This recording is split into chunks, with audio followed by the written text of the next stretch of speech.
I had two options. I could either go spend $15 on a die holder that would fit my new 2-inch dies, or I could spend some time and a little bit of money and make a 2-inch die holder, and as well make a 1-inch die holder that matched it, and then have them both match the tap holder I had in the past, that I made in the past.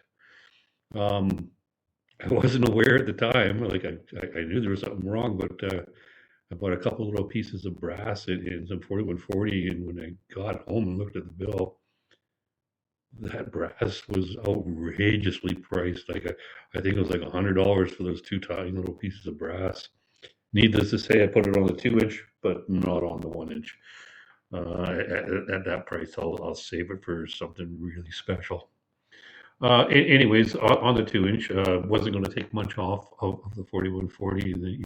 Right now I'm just getting ready to cut into it. And on this, so the whole concept on this one was, get it in there, get it drilled, get it drilled out to the biggest drill I have, which is 1 inch. And after that, take a bore and bar to it and get the rest of it taken out. But at the same time, on the back end of it, I needed to leave some material so the tap couldn't just slide right through. And hindsight 2020, I ended up making three of these, which I'll get into a little later. But my third one was the best idea. And when I got to that point, I actually had the lathe turned off, um, and my digital readout was turned on. And I brought the tool in, and I brought a chair down, and I actually sat there so I could actually see inside. And even though I couldn't see exactly where it was cutting, I could see on the other side where it was actually leaving marks on the metal. And that gave me the best result. And I'm definitely going to remember that if I ever have to do something like this again, where I got to go in blind with a bore and bar. And if I'm able to, you know, get my sight down there so I can actually see on the opposite side of where it's cutting, how it's doing it, that just was so helpful. And so was the DRO. Those things are absolutely great. You set them up once, and you pretty much know where your zero is every single time. With these board and bars, I do like them. I do find they dull quick, especially when running 4140 on there. I did see that they have some with carbide inserts on them, and I do want to get a hold of one of those. So now that I'm getting a little more experience with boring, it's not as terrifying as it used to be. Especially now that I figured out, like if you get down, as you can see in the video, if you get down to that point, you can actually see on the far wall of that material where you're cutting and where that blade actually is as it goes up. You can pretty much watch it like right there, and then it's getting to the top and stop it, of course. So that is a good lesson learned. And there's actually quite a few lessons on this the project. And there's also quite a few mistakes on this project as well. That hopefully I won't be repeating anytime soon. But as far as the boring goes, it's a lot less mysterious to me now that I've actually had quite a bit more hands-on experience with it. And further into this, we can see it's just about ready now. That die just about fits in there, and I want the tolerances on those dies to be pretty good. However, they do have to fit in and do have to come out without any worry on it. On these, I just took some of the edges off. Lately, a couple of things have been happening in my shop. One, everything seems to become magnetic all of a sudden, and the other is that I've been getting a lot of metal slivers, which are not a lot of fun. Hindsight on this part here, I should have annealed this copper, or not, sorry, copper, this brass, instead of just trying to like cold forge it. What I ended up doing though is I ended up using the piece for the 1-inch die as kind of an anvil to round that out so it would fit around the 2-inch die.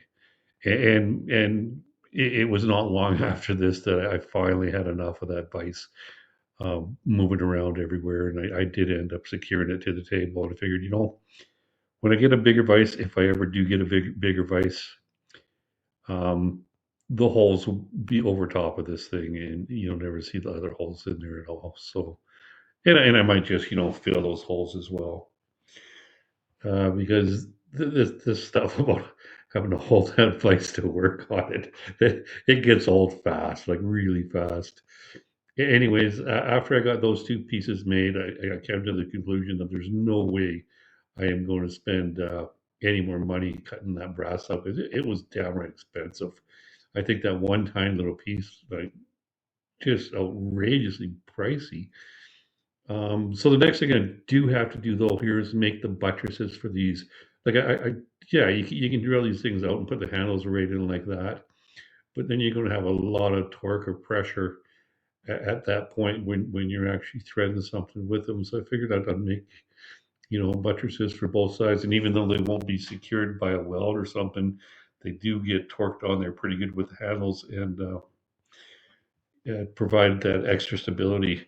Now, one thing we're at here, I didn't quite think this out the best.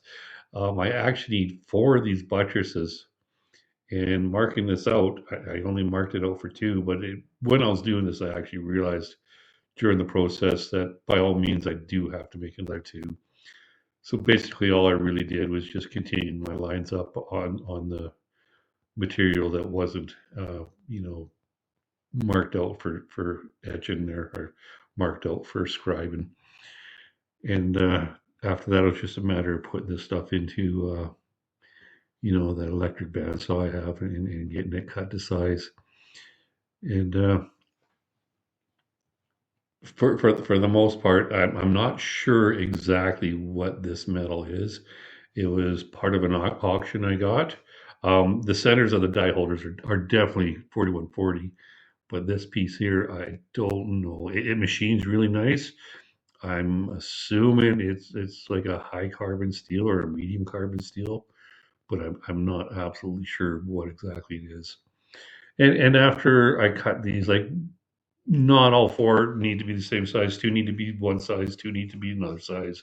So I made sure I picked out which was what, and got them ready for milling here, and put side by side, and actually squared them all out so the 2 for the big die holder were the same, and the 2 for the smaller die holder were the same. These milling bits I got, or end mills I got, carbide ones, are just absolutely great for cutting through metal. It just went through no problem whatsoever.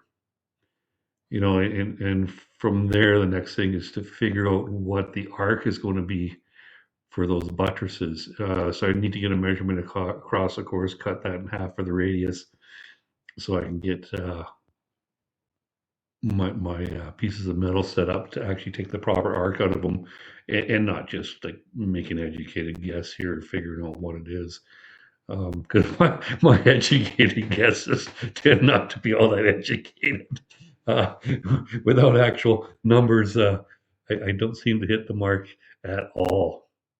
Needless to say, this was just a matter of, you know, hey, just off topic here. I'd just like to say, when I'm doing these videos, I'm dubbing the audio afterwards, and I'm watching the video on the media player as I'm, dubbing it on a video program that you can't watch, and my media player so far has crashed out about 5 times, saying it cannot open the file, even though it's saying it's on OneDrive, but it's on my computer. Nonetheless, not overly happy with that. And back to this job here, like on all these, there's a little piece of sacrificial material underneath it to lift it up, so I'm not actually hitting my rotary table with the end mill. It does, and you can see it right here, put that on a bit of an angle where the clamp's holding it. But to me, that's not the end of the world. By the time I get to the bench work part of it, any thing like that will be taken care of right away. And it's not like these parts are, super specific on holding together. Once I got them basically shaped, then it was actually time to cut them down to the size I needed, as both the 2 inch and the 1 inch were different sizes on those die rings. And after that, it's just a matter of getting them cleaned up a bit. So this is where I started to run into problems. You can see I'm using my auto feed to go down. You notice that the Z-axis is kind of messing around there a little bit, and I'm actually, I think, going into negatives on that or something, because it's zeroing out on me. Okay, yeah, now I'm into the negatives. Um, I had left the milling machine on a speed for an end mill, not a drill, a half-inch drill, especially. And I ended up work hardening not one, but two pieces, making the same mistake twice. This side was fine. And I think, since the one side's fine, I'll just tab that and get it all prepped and then figure out what I'm going to actually do on the back side to get through that. And the one piece I actually took into one of the machine shops locally, and one machinist there looked at it and says, "Look, that's like a lot of money to fix that." And I figured, well, it'll take me about an hour to make a new one, or way more money than I'd like to spend probably to have that fixed. So I did make a new one, and rightfully so. That gives me practice in with some areas that I need practice with. Making these handles. So when I made the holders for the taps, in the middle of the handle, especially like because I have to actually break this twice to get that taper on. It's about 2 degrees on there. I was noticing in the middle, I was getting a ring, like an index cut, and I couldn't figure out what was causing that cut until finally it dawned on me. The material's actually springing back because it's sitting there just turning and turning and turning on the one side, and it's taking off a little bit each time it turns, to the point where there's no longer any pressure on that, and that's what's causing that ring. Now that I know that, I know when I get to that point to back the tool off. And this is one reason I really like 4140. Does it ever come out nice on the lathe and on the milling machine too? But it almost looks like chrome when it's being cut here. Unlike cheaper metals than that, or just your typical soft metal where it doesn't look very good at all. So currently what I'm doing here is the screws that are going to hold down the dies. Basically, just put a little bit of a thread on them there, and then do some knurling on the top, and then take them out and hit them with a hacksaw to cut a slot in them for a screwdriver.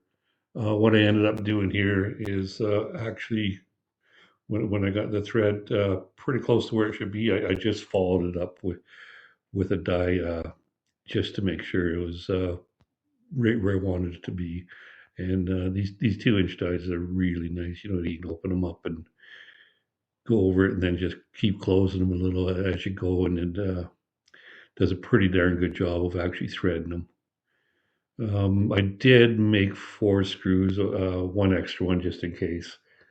And they all worked out pretty good. It was nice to use my call it chuck again. I haven't used it in a long time, and when you're sitting there and tapping on pieces of material to get them concentric, it's nice just to put something in there and it's good to go.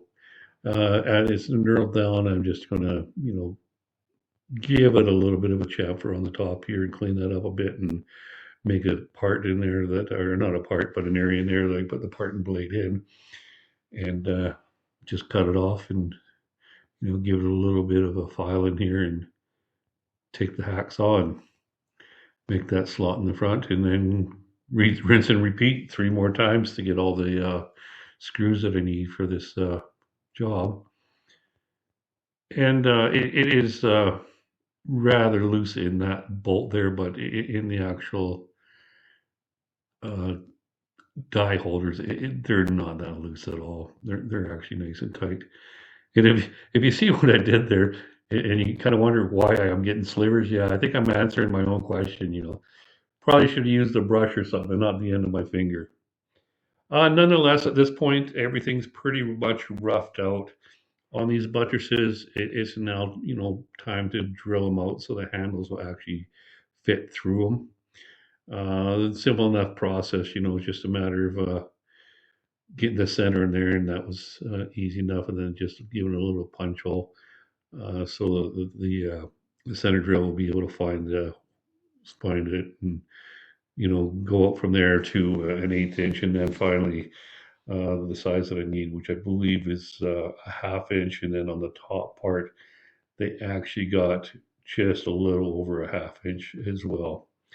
Um, from my last little video there, yes, I did pass my first year now, and speeds and fees is on the second year, and I got to start paying a lot more attention to what my equipment's set at when I'm using it.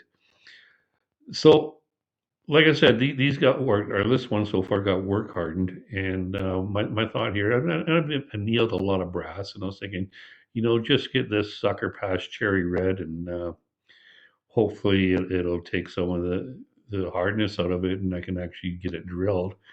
Unfortunately, that was not the case. One of the machinists at one of our shops in town here suggested that when I'm drilling it, I just get that thing red hot with a torch when I'm drilling it, and which would have been fine, but I also got to tap it as well. And I wasn't overly keen on trying to get it tapped with a torch, having to get that thing red hot. For the dividing head here on these handles, for some reason, I don't know why, but for some reason, the T-nut and bolt were too high this time around, and I could not put it in the front without, not being able to turn the handle as it should be. So I did leave that T-nut out and just put the back one in and tighten the back one right up. And for the most part, it was working great, of course, until it didn't.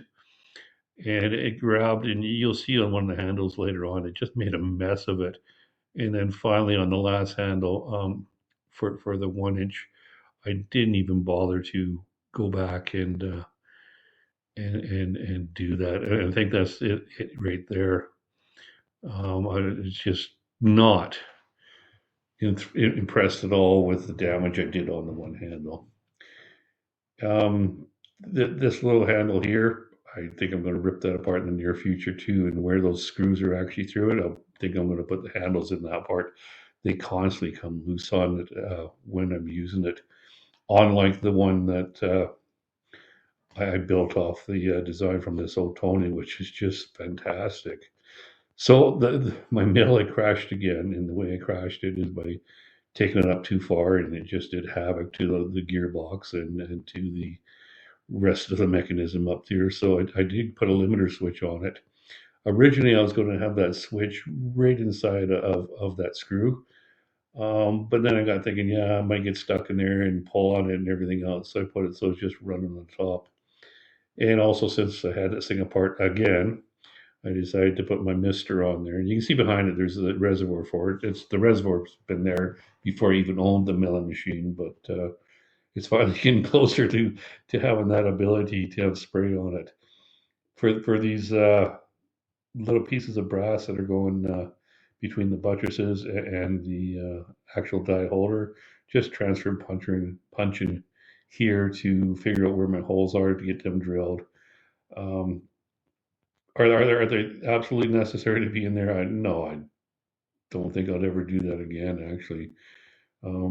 In fact, I could take these out. I would have to shorten the thread on the handle so it's not going through. And you can see on the top one here how it's actually going through. Those handles came out later on, and they did get ground down on the end. And here you can see the one handle actually broke, and if you look at the tip of it, you see it was all getting set up there just to shorten it a little bit on the lathe, and it grabbed and bent and snapped, and the screw up there is fine, it's just an extra. And then the two rings there to hold the dies, both of those are work hardened. I had not only made that mistake once when I was cutting with the drill, but I made it a second time. Third time's a charm though, and that worked out just fine. For here, taking the handles out and grab some screws that are going to actually fit that, and just down to the bench work part of it, I guess. Just making it sure everything's looking a lot better than what it typically looks like when the milling work is done. And for the brass here, I did want to put a little bit of a taper on so that it came closer to the edge of the ring that holds the die, and it looks good at the end, but it's just not something anyone's really going to look at. Like it's a tool to hold a die, and that's it. The fact that this belt does move up like that, or you can move it flatter up, is just great. You can get a lot of different angles on it. If this one's not doing the trick, then that machine just behind it there is also very good. And after everything's said and done, it's a matter of getting orbital sander on there and just taking some of those sharp edges off. This you can actually see on that backside there that I didn't even, when cutting it on the lathe, I didn't even get it totally faced off. There was one area that was a little shallow, and so that has to get tidied up here on the belt. And after all that, it's just a matter of getting out the little orbital sander and getting these pieces and making sure there's no sharp edges on them. Like I said, I've had a really bad go here of getting slivers, and not just in my hands. Somehow I'm getting them in my feet too, even with boots on. Um, so I'm going to make sure that everything that I'm working on here is got a good edge on it, no burrs on it. The magnet, like I said earlier, everything's getting magnetic, becoming magnetic, I guess the phrase would be. And I know you can get demagnetizers, and it's probably what I'm going to have to do, because like all my tooling, it's just getting covered with shavings from the mill and the lathe right now. Once these were all cut, then it was just a matter of throwing this thing together. And I wanted to get the brass in there looking as nice as I could, and get a nice little bit of a shine on it too, even though probably going to dull out pretty quick. So just a matter of taking a coarse file to it, and then going back with a finer file and going sideways on it, just to bring that shine out of the brass as much as possible. And then that's it. There they are. Like you can see right there on the right hand side on that top handle how it got gouged out. But they do work. And that's, I guess, is the important part.